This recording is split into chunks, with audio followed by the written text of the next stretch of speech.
Apa aja 5 manfaat on-chain analysis? Pertama ada yang namanya valuasi cyclical. Sama seperti Bitcoin ya, ada siklusnya bull market, ada siklusnya bear market. Ketika bull market, holder itu kebanyakan untung. Ketika bear market ya, itu kebanyakan rugi, yaitu bisa kita analisa ya dengan MVRV ya, market value, realized value ya. Dan kemudian untuk demand-nya sendiri, yaitu bisa kita lihat dengan active new address, volume, fee share dan lain sebagainya. Ini menunjukkan apa? Kalau ada active address atau new address yang mana mereka menyumbang volume bertransaksi dalam suatu jaringan, itu kan berarti ada yang namanya demand. Ada permintaan akan jaringan layer 1 tersebut. Oke.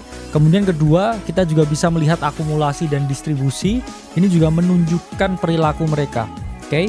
Ketiga, kita bisa monitor keamanan melalui ya jaringan dan melihat dengan analisa ya, hash rate dan juga proof of work, atau kalau misalkan konsensusnya ya POS, proof of stake, itu bisa kita lihat karena semakin banyak ya misalkan orang ya yang menambang suatu jaringan Bitcoin ya menjadi validator, ini keamanan jaringan itu semakin tinggi. Sama juga di suatu jaringan protokol yang mana dia memiliki konsensus POS ya, proof of stake, semakin banyak yang stake aset ke jaringan tersebut, dia juga ketahanan jaringan itu semakin tinggi. Dan terakhir ya, kadang kita juga perlu melakukan yang namanya manajemen risiko.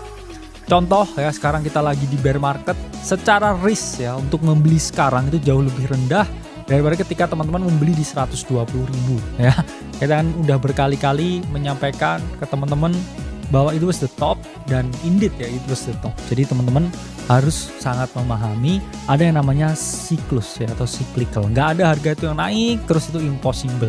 Di aset yang bahkan didukung Donald Trump, di aset yang bahkan 5 besar terbesar di dunia, itu semua hanya valuasi.